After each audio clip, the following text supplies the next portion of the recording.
Girl, you have got to try this Laneige lip mask. Trust me, my lips needed that love.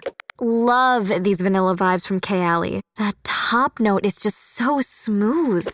Smooth and stunning. That's what you get with this K18 hair mask. Those brands everybody's talking about, they're at Sephora. Discover the hype with the hottest names in beauty, including Laneige, Kayali, K18, and Rare Beauty. Only at Sephora. Welcome to Don't Retire, Graduate, the podcast that asks you what you want to be when you grow up so you can graduate into retirement with purpose and passion. I'm your host and valedictorian, Eric Brotman, and this is not only the 5th season finale, it's also the show finale. After 5 full seasons and over 100 episodes, it's time for me to graduate to my next adventure, and I'll share more about that at the end of the show. Naturally, our finale has to be something special, and our show today is going to be extraordinary. Our guest today is Cara Macksoud. Cara is the CEO of Money Habitudes. She completed the Financial Therapy Graduate Certificate at K-State University and holds a BS in Finance from NYU's Stern School of Business. She's a certified financial behavior specialist, a member of the Financial Therapy Association, and serves on their membership committee. She's also a member of the Association of Financial Counseling and Planning Education and is an AFC candidate. Most importantly, I completed my own Money Habitudes online, and Cara's going to provide me with some much-needed therapy on air today. Cara, welcome to the show. Oh, welcome, Eric. I feel like this is a big moment for us today. Well, it's a big moment for us. It's a big moment for the show. It's a big moment for me personally, and you're a therapist, so I can think of nothing better. I've had butterflies all morning. I'm a little nervous about the show because it's the last one. I want it to be amazing. And I also want to be very transparent. This program that you run is really terrific. I want to go into the details, let people know how to learn more about it and how to do their own. And I'm hoping you'll give me some, I can't ask you for wisdom, but at least analysis of what you found when I did mine. But first, would you introduce yourself to our audience and a little bit about not just you, but about Money Habitudes? Sure. So as you mentioned, I'm Cara Macksoud. I'm the CEO of Money Habitudes. My journey getting here has been really interesting. Spent my early career as a trader on Wall Street. And then I moved into, after I had a family, I have 5 kids, I moved into nonprofit work. And my task during my nonprofit work was really to bank unbanked participants. And what I realized after working with now the wealthiest of individuals in New York City and then working with the lowest of income people in the same city was there were all these ideas and beliefs, habits, attitudes around money. And it didn't actually matter how big or small the bank accounts were. The ideas were still the same. And that's what prompted me to go back to graduate school and get my degree from K-State. And during my school time and going for my AFC, when I became a candidate, I needed to do experience hours. And I found Money Habitudes, which was a 20-year-old company at the time that provided an assessment tool for people to really kind of check in with themselves, and counselors use it to help people check in with themselves where they are with their money. This is used often prior to what does the budget look like? Well, if I don't know how I feel about the money, if we don't know what your priorities are, we don't know what to put in your budget line. So religious beliefs, cultural beliefs, if you're in a relationship and you have another relationship, right, that maybe you have a blended family and you've got other things, everybody has different priorities. And I think often we forget that there's a human behind the money. So I went to intern at Money Habitudes to get experience hours. And the next thing I know, I was the Don't Retire Graduate. I was somebody else's graduation plan. So here we are. I've now acquired the company. It's been about a year, and it's been a journey so far. Well, I'm glad to be one of your early adopters or participants. I know the company's 21 years old, but I still consider you a freshman for this purpose anyway. So Money Habitudes really is something that you mentioned that it can work for folks at the high end of the net worth spectrum, but also at the very entry level of that spectrum. And it really comes before some of the financial planning and some of the stuff that folks like me do. So walk us through it. There are 6, correct? There are 6 habitudes? So when the research was done on money habitudes, we identified that there were 6 domains that your money kind of falls under, your categories, let's say, of how you associate your money. What does your money do for you? So as you mentioned, before we get to budget, before we're going to tell you, we're going to make you 8%. What is it that you even want that 8% for? Who are you as an individual? Where are your values? Where are your concerns? What do you go to bed at night worried about? Right. And so is that your children? Is that your church? Is that your parents back in another country because you're first generation here and you've got others that supported you getting here? Right. We all have associations, and money is so relational.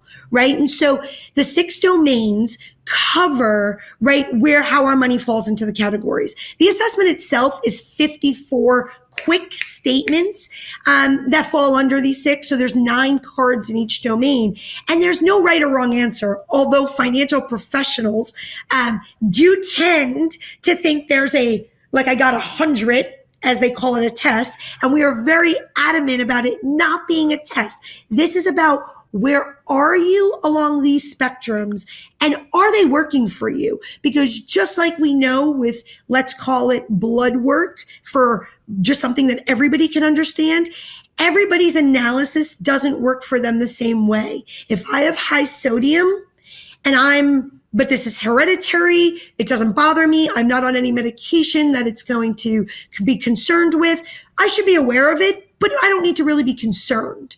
But if I eat bags and bags and bags of Lay's potato chips, I've got high sodium, and I'm taking a medication that's really recommended you don't have with high sodium, I need to be more aware of where I've fallen on that sodium scale, right? And so therein lies that, understanding where you are, and it's not a one size fits all. I want to stress that. Okay. Well, first of all, you brought up phlebotomy, and that makes me uncomfortable. My palms are sweating at the thought. I don't like needles. I don't want that. Secondly, as a financial professional, I want you to know that I did want to get 100 on this, although I didn't study for it, because much like my high school career, I went in with a clean slate, so it didn't clutter my mind with facts and figures, because that seemed like the right thing to do. So let's talk about what these 6 habitudes are. Sure. And please feel extremely comfortable to relate them to my responses to this, because, I've spent the last 5 years with folks watching and listening, and I think they know me pretty well, and I thought I knew myself pretty well, but maybe there were a few surprises here. So let's dive in. Yeah. And so before we start, were you surprised by your results? Yes and no. I was surprised at how balanced the results were. I thought you were impressed that they were balanced? I was, because I look at financial professionals, right? We're really a B2B company. I don't see individual clients myself. I support practitioners across the globe in 11 different industries, credit unions, universities, planners, you name it. But financial professionals, I'm now looking at the research, look the same. And I was actually not just impressed, but what I recognized in your assessment was I was looking at someone who was a bit more open-minded to another way of getting to the finish line. Now, what I don't have, and you don't have, is I would have loved to have seen what your assessment looked like 20 years ago. Because I think you and I would both agree it probably wasn't as balanced. So unlike an aptitude test, which really never changes, this is something that changes with age, with wisdom, with maybe experience or comfort? So what we say is, you as an individual rarely make a major change, right? Like, you don't go from 0 to the 9 cards on the spectrum, right? And so this is the best relation that I'm able to make for, again, I'm a very visual to help people really understand. When you think of water, it's H2O. You add 1 molecule of oxygen, so you have H2O2. You have a completely different substance. And so when people look for change in their habitudes, I don't look for you to go from 0 cards to 6 cards or 9 cards in a habitude. what I look for is one or two. And what I saw with you particularly, Eric, which I don't see on a whole with financial professionals, is you had those two cards in carefree, and those don't usually exist. Financial professionals, they're dominant in security, they're dominant in planning. And so wait, let's just roll back 1 second, right? The 6 habitudes, let's call them out for your audience. We've got carefree, we've got giving, we've got planning, we've got security, we've got spontaneity, and we've got status. Carefree is basically saying, I'm not thinking about consequences. I'm not thinking about the future. I go with the flow. It's not like I'm not taking the lead on this. Money's there. I'm not really sure. Carefree, and I put the big asterisk here, carefree is the only habitude that we've been able to identify that is not like given to you from birth. Meaning that if you put 2 infants in a room together and you put 50 toys, without fail, both infants will eventually be looking for that same toy, right? It looks interesting. I'm playing with it. You come over. You're like, I want to play with that. You're playing with it, right? Carefree is what we would call something that's either happened from a financial inflection point, a financial, moment in time, a trauma, anxiety. There's a reason why people often are dominant, let's call it, in carefree. 1 or 2 carefree can be very helpful. Not to dig too far, but one of the things we'll say to a lot of traditional retirees at this point, we need a little bit less of the security and planning. We need a little bit more carefree and spontaneity, because time is the money is going to outlive the time, right? And so, but good habits die hard, right? You and I both know that. But let's keep going, right? Then we've got giving. Giving is really, you're driven by the joy of giving. Big thing you want to remember here is I'm not thinking about the receiver. I get joy of giving. I get joy of giving, to others or doing for others. That doesn't mean I have the money to do it. That doesn't mean I have the means to do it. It just means that I like to do it. I feel validated. I feel good about it. Now, when we talk about, which I just mentioned a little earlier, when we talk about money, we can't not talk about the elephant in the room. Our time is directly correlated to our money. And so when we look at that, when I see people that are dominant in giving, they are often the same person that they've got no time for themselves. They're babysitting for their sibling. They're cleaning mom or dad's house. They're driving people to the doctor's office. They are when they're dominant again in giving, it's not just money. They give their time. They give their energy. So just remember, money habitudes, we're talking about your money, but it's really money touches every aspect of our life. All right. Well, you just pegged my mom completely, because she's got to be, if she were to do this, she's all giving basically all the time. And God love her. There's a special place in heaven for people like that. But it's a lot. It's definitely a lot. So, okay. Let's just food for thought here. Do you feel that she's enabled anybody in their lifetime? Because without question. Okay, so not me, of course. Not you. Maybe it's a sibling. Maybe it's. I'm not going there on air. Not doing it. Okay. You can edit that part, right? So no, that's all right. We're transparent today. Okay, great. I love it. We're gonna have the audience wanting more here. I hope so. Yeah. Planning really talks about that. You use your money for that plan. You've got a steps in your head. You've come up with, like, this is how I'm going to get there. Big asterisk here. Just because you have a plan doesn't mean it's a good one. And it doesn't mean it's the right one. And the more dominant you are in planning is the less likely you are to pivot when the plan is not working for you anymore. Right? And so retirees that were really great at those 401ks and putting away all those tax advantageous, things throughout their lifetime, plan. They'll show up 7, 8, 9, and that's awesome. But again, time now works against them, and they don't know how to flip-flop out of planning to become a little bit more loose, right? And so that's that big one we want to pay attention to there. Security, right? You look to your money to provide you a safe and secure, keep you locked in, so oftentimes when somebody's super dominant in that, you'll see squirreling of money. You'll see, even if they're dominant as well in planning, they may have the plan, but then they may not be able to relinquish the money because of that fear of not having that security blanket, for lack of a better way of describing it. We've got status, right? Money's really used as a way to make sure others know that you're, doing well. At the dominant level, right? You're looking to fit in, you're looking to stand out, you're using your money. And now giving and status oftentimes get misconstrued, right? Because if I take you to dinner and I'm always paying, or I take you on a vacation and I pay, you're like, wow, she's such a giver. She's so nice. Well, is it giving? Or do I really want you to think I'm doing so well? And so I pay for everything because it's status driven.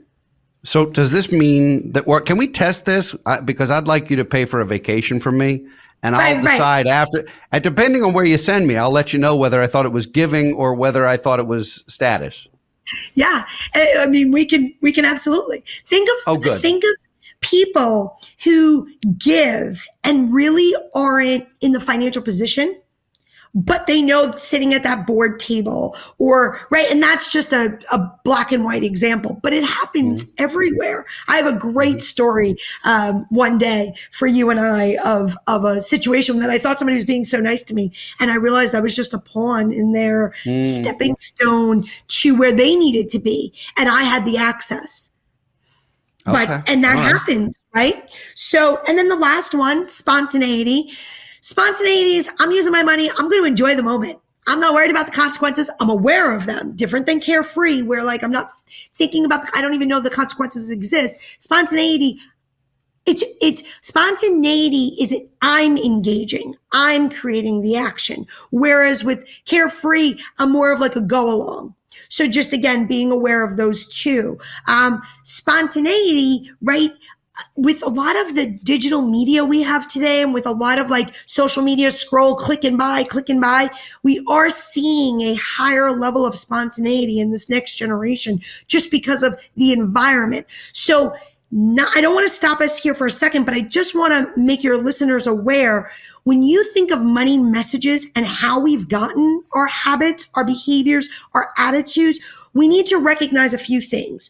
There's the nonverbal messaging that we've gotten at home. According to the American Psychological Association, by the age of 7, we already have an idea around currency and how it works and who's controlling the money. And that's all around what we've remember, by the age of 7, how much command of a language do you really have? But you've witnessed things, you've seen things, you've made associations, right?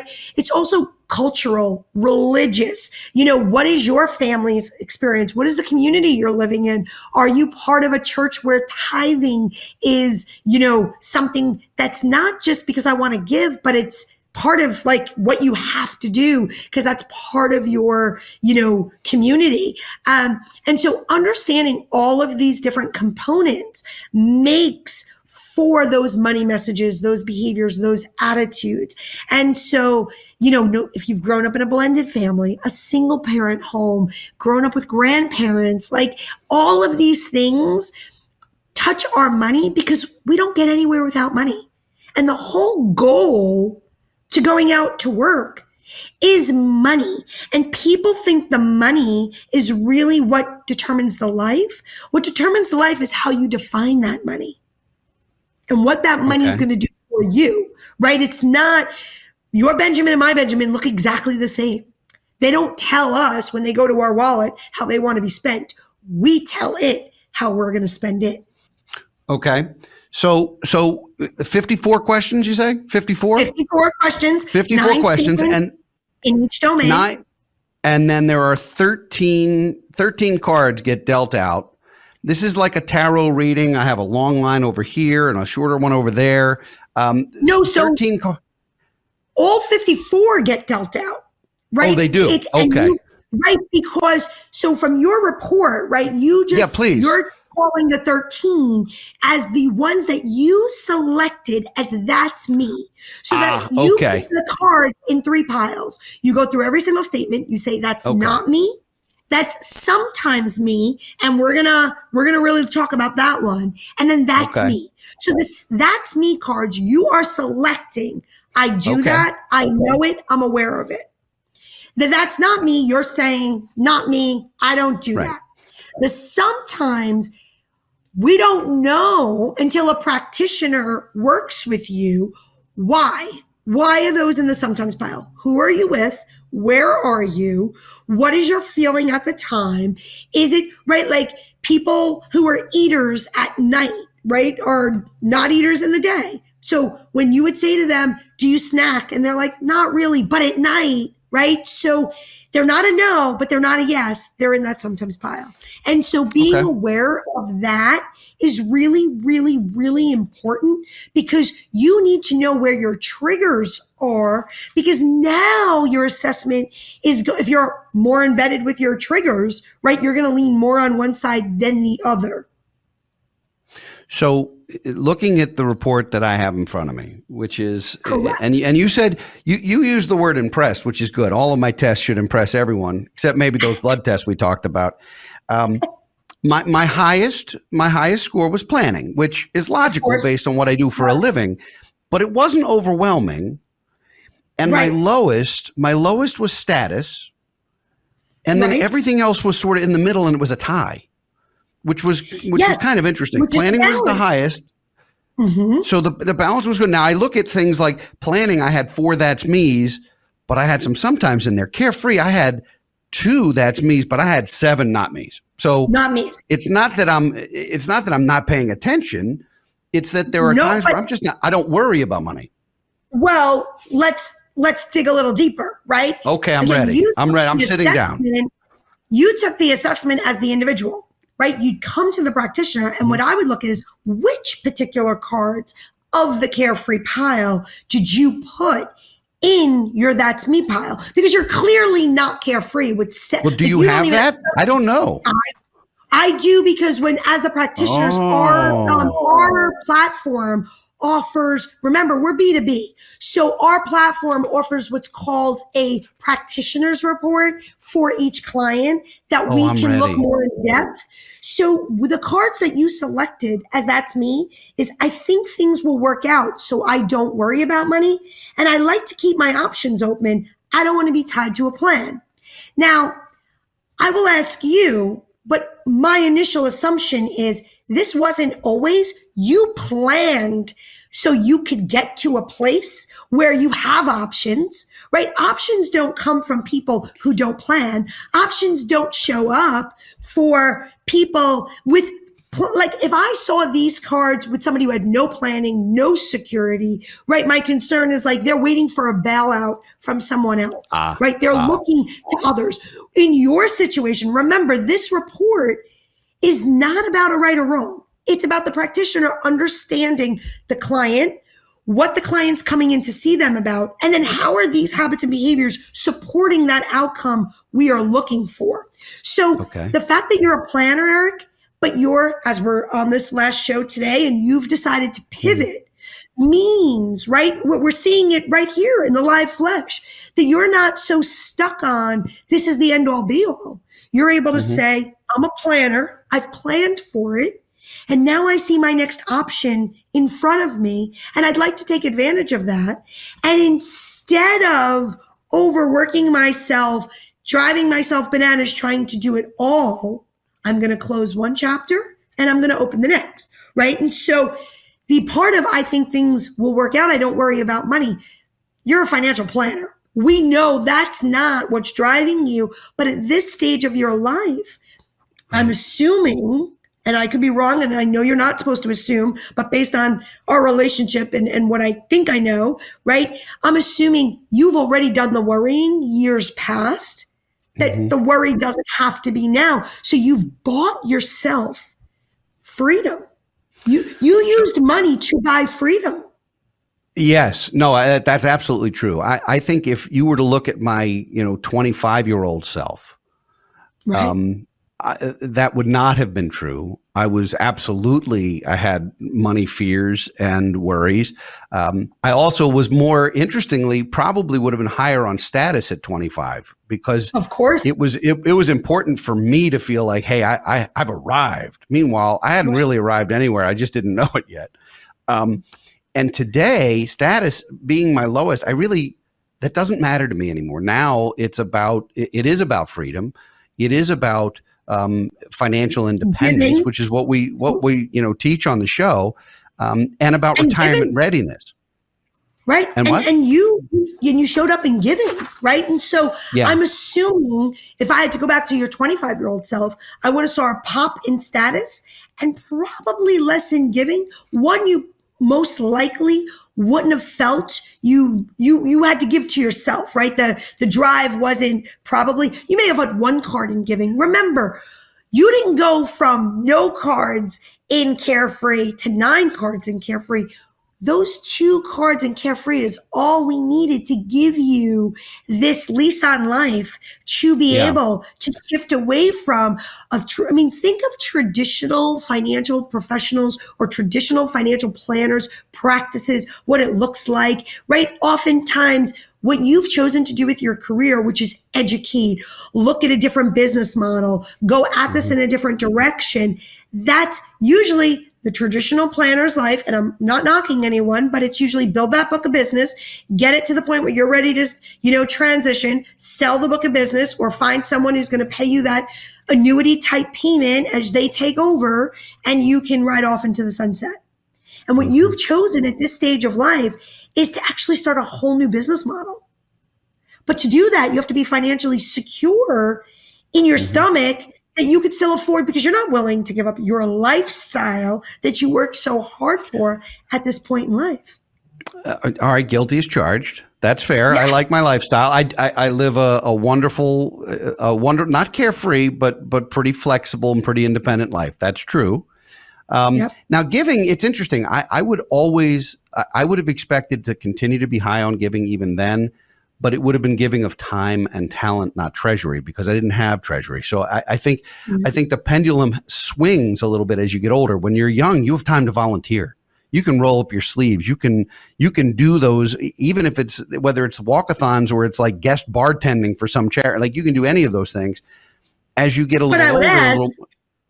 Did you do those things, anyone that asked, or were you strategic in where you volunteered because you used it as stepping stones to be around the right people? Because that's where we have to be careful that that's not giving. That would have fell into status. Yeah, I don't think I was that. I don't think I was that crafty calculated at the time. Okay. No, I don't think I was. I was involved in some organizations that were a lot of fun. But I don't think I really was thinking about too much other than the end user. I mean, I looked at some of the places where I volunteered, and I spent a lot of hours volunteering as a young professional, and most of them created little or no financial type or even networking type gain. They just created a lot of pleasure for me. Today, I actually still think that's true. The difference is that the philanthropy that I do, that mostly is through what BFG is doing, is around the things that really do relate to what we do.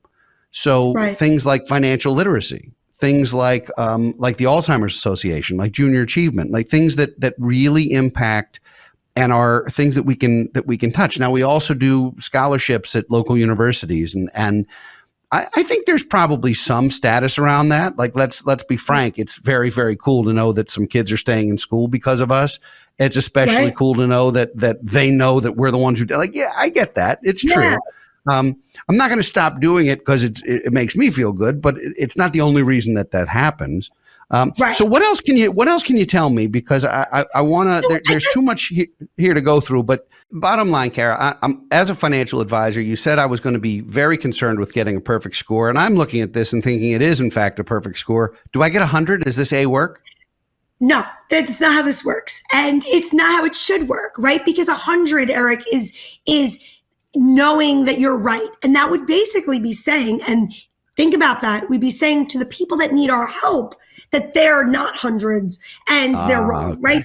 What we know is what we look for is, how do we get your financial health to be at its prime?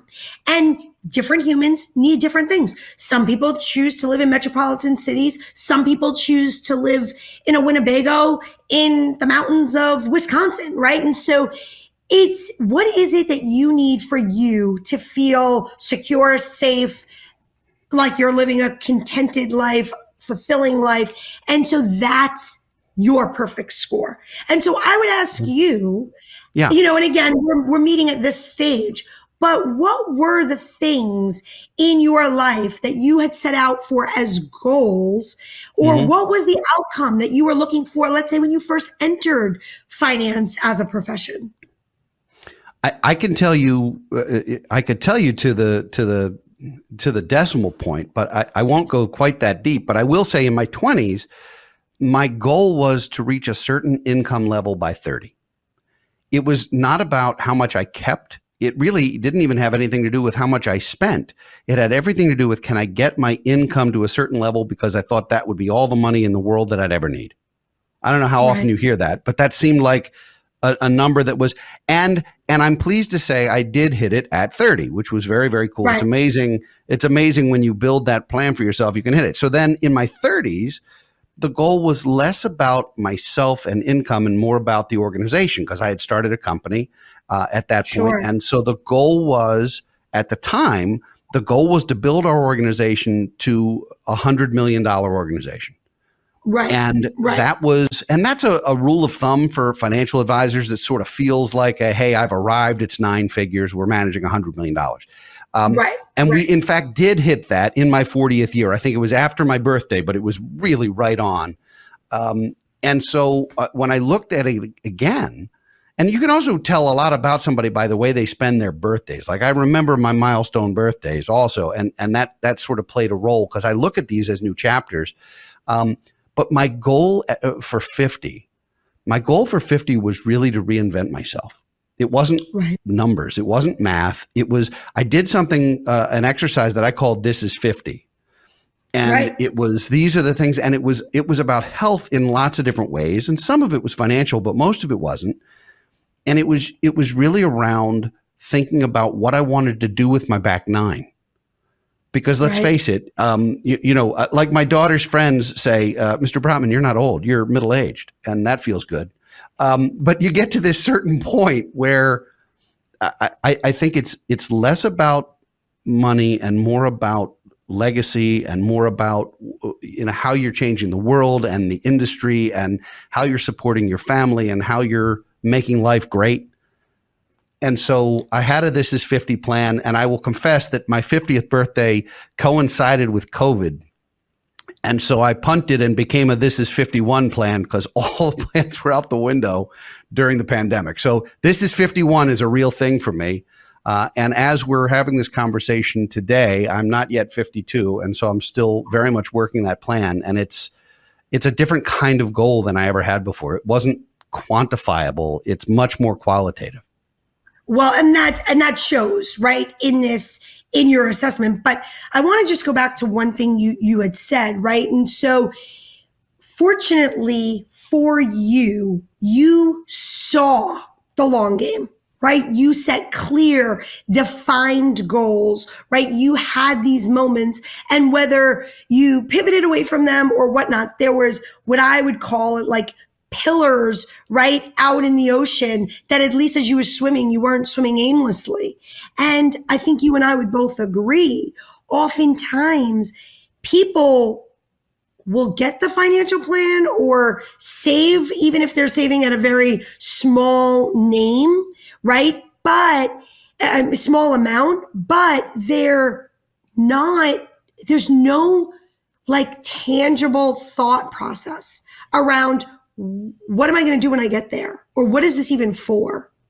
Right? And so then habits and behaviors creep on them, because what is the saying, right? If you don't make a plan for yourself, somebody else will make a plan for you. Yes, but enough about marriage. So, okay, let's we're running. Let's not. We're running out of time. Sorry. Wow. Look at the time.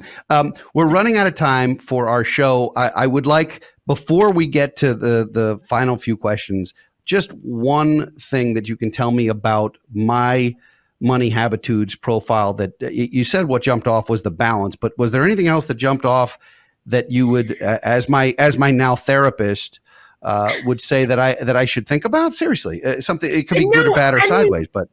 No, I mean, I think being very aware. So the only thing, right, that I would say would be something that if I was working with you on a regular basis, I'd be checking in with you regularly, because you only did have 13 cards in that That's Me pile.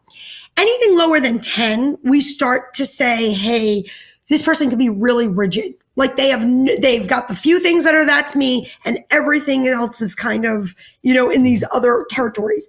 You have a decent number of cards in the sometimes pile, which means you clearly have the ability we say the sometimes pile can either be flexibility or indecisiveness. In your case, based on where you are, based on the conversation that we're having, I'm imagining it's more around flexibility.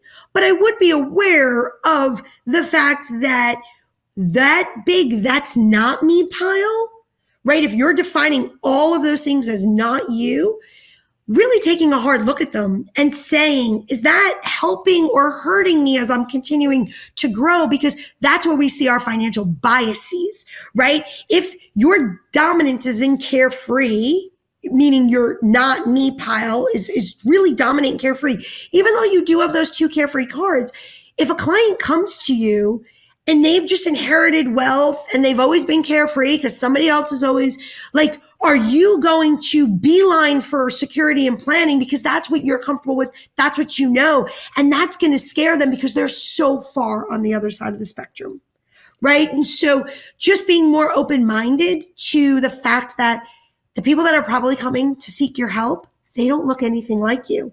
So can you put yourself in those shoes sometimes? Again, if you were just an individual that we were working with to get your money in order, we'd be having a different conversation. But in your profession, how are these habitudes and behaviors working for or against you when you're trying to relate to others and say, hey, we're building a plan that's not just for the people that look like me and are able to forward think and plan ahead. As you mentioned, you had inflection points at the 30-year mark, the 40-year mark, the 50-year mark. I can guarantee 90% of the clients that are walking through your door, they don't know what tomorrow looks like, whether they have money or not, right? They haven't visualized it. So I have to ask you, because it is part of the fun of this show, Cara, I have to ask you what you want to be when you grow up. And knowing you as I do, you have a lot of growing up to do. So what would you like that to look like? And what would you like to be when you grow up? I really want to be content. Okay. As my father says, they tell little kids, like, pick up every rock. You don't know what's going to be underneath. And my dad says, you don't have to pick up every rock. You don't need to know what's underneath every rock. So I think when I grow up, I really just want to be content, being still, like just being okay with not having to accomplish something every single day. Okay. And I know that sounds crazy, but for me, that's a real goal. That doesn't sound crazy. To be able to be okay with, I just absorbed it all today. Well, that does not sound crazy to me. That sounds healthy to me, actually. So I love that. And we need an extra credit assignment for our audience, yes. especially since we're not in session next year. We're all graduating here a little bit. It has to be a great extra credit assignment, something that they can work on for a good long time. Absolutely. So here's what I'm going to tell everybody to go do. I want everybody to self-assess. I want you to lay in bed tonight and just think about when you close your eyes and you see Benjamin or Washington or Lincoln, whoever Bill you really like, what is your first association that you make with that money? And once you see what that is, then go down that road with that money and see where it leads you. And if you get there and you're like, oh, how did I get here? Then start back at square one and figure out how we're going to pave a different road. So, I mean, of course, you can go on and do our assessment. And of course, you can find a financial counselor, coach, advisor to talk this all out with. But I would really just implore you as an individual to just think about where you see your association with money. And if it doesn't end, if you keep going down that, brain thought and it doesn't land in the place that gives you like a warm and good feeling, then we gotta pave a new path. I love that. Great extra credit assignment. Where can folks find out more about you, more about Money Habitudes, maybe take this assessment or bring it to their organizations, their associations, their companies, because that really is part of the value here as well. Where can folks find you? Absolutely. So they can go to our website at moneyhabitudes.com. I shouldn't, but I read every email that comes through, or contact us now and find out more information. You can always reach out directly to me at Cara at moneyhabitudes.com. You can find us on LinkedIn. We're on all social media platforms. We do 40 conferences a year. So we're everywhere. As I mentioned earlier, it's a 20-year-old company. So we're a global brand, and we service a lot of industries, and if you're interested in bringing it to your organization, or you think this could help the people you're working with, reach out. We'll do a demo. We'll happily send you some free assessments, and you can work with it and see if you like it. Sounds great. And thank you. I hope our audience will do three things. One, the extra credit assignment to think about money while they're in bed tonight. Two, to email you a lot since you read them all. I want your email to be absolutely blown up by this whole conversation. And thirdly, to explore this. Do this questionnaire, do this assessment. It was interesting. It was fun. It was easy. And, it gave me a lot to think about. And I suspect since you mentioned that it changed, I suspect it'll be something I want to do again in 5 or 10 years too, and just take another peek. So thank you. Thank you for being love here. To see what it looks like. Yes. Thank you for having me. And I feel so honored to be on the season finale and just to be exploring you with all this food for thought. It's good stuff. And I am pivoting and I'm graduating right now. So for all of you listening and watching, I can't thank you enough for making Don't Retire, Graduate a part of your personal financial journey, not only today, but for the past 5 years. It's been an amazing ride. I've been blessed to meet unique and wonderful people who are changing the conversation about money and the definition of retirement. This may not be Friends or Seinfeld with reunions ahead, but we're not going out with a whimper like Game of Thrones did. We came out with Cara Macksoud, who is amazing and does great things, and I hope you'll check her out. In the coming weeks, the new second edition of Don't Retire, Graduate will be published. I'm going to be spending a lot of time and energy teaching financial independence and retirement readiness to readers, both online and on the road. We have online courses under development and are building a formal financial wellness program, which can be brought to companies around the U.S. for employees to learn the basics and to worry less about money so they can be better performers at work and happier people too. So I suspect our show will be back in the future with a new format and more engaging guests, and hope you'll come along for the ride once more. But for now, and before I sign off, I have to thank the amazing people who helped make this show a success. Our executive producer, Sarah Losi, who has been phenomenal to work with, and the man behind the scenes, Russ Reba, who does an incredible job, not only with the audio visual, but just keeping me on task and making the show run. So Russ, thank you very, very much. And thank you for being here. It's been a pleasure working with you. For now, this is your host, Eric Brotman, signing off for the last time for now and reminding you, don't retire, graduate.